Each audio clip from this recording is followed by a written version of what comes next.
क्या सच में एक मुट्ठी चावल किसी इंसान की किस्मत बदल सकते हैं?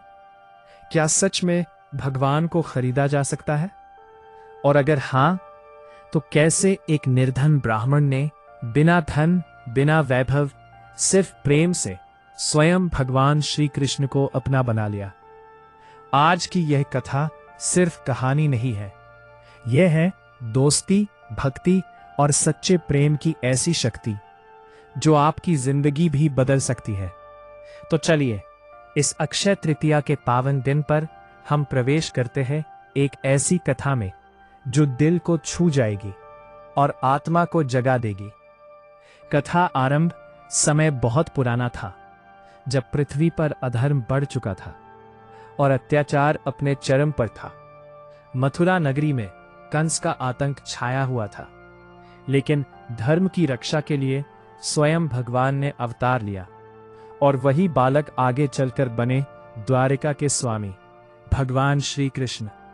कंस का वध करने के बाद मथुरा में शांति लौट आई, कारागार के द्वार टूटे और माता देवकी तथा वासुदेव मुक्त हुए।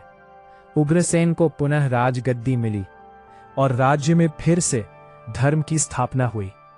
लेकिन भगवान का जीवन केवल युद्ध और विजय तक सीमित नहीं था। लिए हर वह मार्ग अपनाया जो एक आदर्श जीवन के लिए आवश्यक है। गुरुकुल का समय। कुछ समय बाद कृष्ण और उनके बड़े भाई बलराम गुरु सांदीपनि मुनि के आश्रम भेजे गए। वहां राजकुमार होने के बावजूद उन्होंने एक सामान्य विद्यार्थी की तरह जीवन जिया। साधारण वस्त्र, सादा भोजन और कठिन तपस्या। यहीं पर कृष्ण की मुलाकात हुई एक ऐसे बालक से जो आगे चलकर उनकी कथा का सबसे सुंदर अध्याय बना। उसका नाम था सुदामा। दोस्ती की शुरुआत। सुदामा एक गरीब ब्राह्मण परिवार से था, लेकिन उसका दिल बहुत बड़ा था। वह विनम्र था, सीधा सादा था और सबसे बड़ी बात, उसके भीतर प्रेम था। कृष्ण को ऐसे ही लोग प्रिय होते हैं। धीरे धीरे दोनों के बीच मित्रता गहरी होती गई। वे साथ पढ़ते, साथ खेलते, साथ भोजन करते और गुरु की सेवा भी साथ करते। एक बार गुरु माता ने उन्हें जंगल से लकड़ी लाने भेजा। अचानक आंधी तूफान आ गया। तेज बारिश, कड़कती बिजली, दोनों जंगल में फंस गए। लेकिन उस कठिन समय में भी दोनों ने एक दूसरे का साथ नहीं छोड़ा। यही था उनकी मित्रता का आधार। विदाई का समय। समय बीतता गया, शिक्षा पूर्ण हुई। अब विदा का समय आया। कृष्ण ने सुदामा का हाथ पकड़कर कहा, मित्र, यह साथ केवल गुरुकुल तक नहीं, जीवन भर रहेगा। सुदामा की आंखें भर आईं। वह कुछ कह नहीं पाया, बस अपने मित्र को गले लगा लिया। और फिर दोनों अलग हो गए। दोनों अलग हो गए। सुदामा अपने घर लौट आया। वह विद्वान था, लेकिन गरीब, इतना गरीब कि कभी कभी खाना भी नसीब नहीं होता। पत्नी थी, बच्चे थे, लेकिन घर में अभाव ही अभाव था। फटे कपड़े, टूटी झोपड़ी, लेकिन एक चीज थी जो कभी कम नहीं हुई। वह था कृष्ण के प्रति प्रेम। पत्नी की चिंता। एक दिन सुदामा की पत्नी ने कहा, स्वामी, आपके मित्र अब द्वारिका के राजा हैं, क्यों न आप उनसे मिल आएं?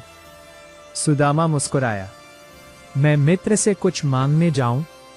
यह कैसे संभव है? पत्नी बोली, यह मांगना नहीं, यह सहारा लेना है। सुदामा चुप हो गया। वह समझ गया, परिवार की जिम्मेदारी, उसे जाना ही होगा। उपहार की तलाश, लेकिन वह खाली हाथ कैसे जाता? घर में कुछ भी नहीं था। पत्नी ने पड़ोस से थोड़े से चावल उधार लिए, उन्हें कपड़े में बांधा और सुदामा को दे दिया। यात्रा की शुरुआत। सुदामा चल पड़ा। लंबा रास्ता, नंगे पैर, कांटे, पत्थर, लेकिन उसके मन में बस एक ही नाम था, कृष्ण, कृष्ण। आखिरकार वह पहुंच गया द्वारिका। भव्य महल, सोने की दीवारें, और वह फटे कपड़ों में। द्वारपालों ने उसे रोका। कौन हो तुम? सुदामा बोला, मैं कृष्ण का मित्र हूं। वे हंस पड़े, लेकिन दया आ गई।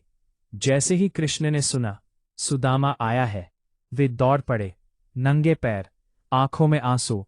महल की परवाह नहीं, राजसी ठाठ की परवाह नहीं, बस मित्र। आलिंगन। दोनों मिले, गले लगे और रो पड़े। यह दृश्य देवता भी देख रहे थे। सेवा का भाव। कृष्ण ने स्वयं सुदामा के पैर धोए, कांटे निकाले, घाव साफ किए। राजा होकर भी मित्र के सेवक बन गए। प्रेम का भोजन। 56 भोग लगे, लेकिन कृष्ण खुद सुदामा को खिला रहे थे, और सुदामा आंसुओं से भीग रहा था। चावल की पोटली। कृष्ण ने पूछा, मित्र क्या लाए हो? सुदामा शर्माने लगा। कृष्ण ने पोटली छीन ली। अरे चावल! और उन्होंने खा लिया। पहली मुट्ठी, दूसरी मुट्ठी, तीसरी लेने लगे तो रुक्मिणी ने रोक लिया। चमत्कार! सुदामा लौट आया, बिना कुछ मांगे। लेकिन जब घर पहुंचा तो झोपड़ी की जगह महल था।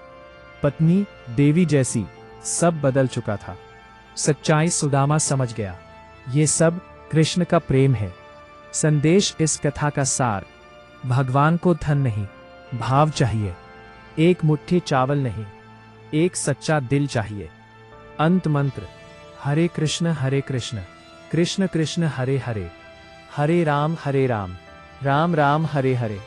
समाप्ति: अगर प्रेम सच्चा हो तो भगवान खुद दौड़कर आते हैं, और यही है अक्षय तृतीया का वास्तविक अर्थ।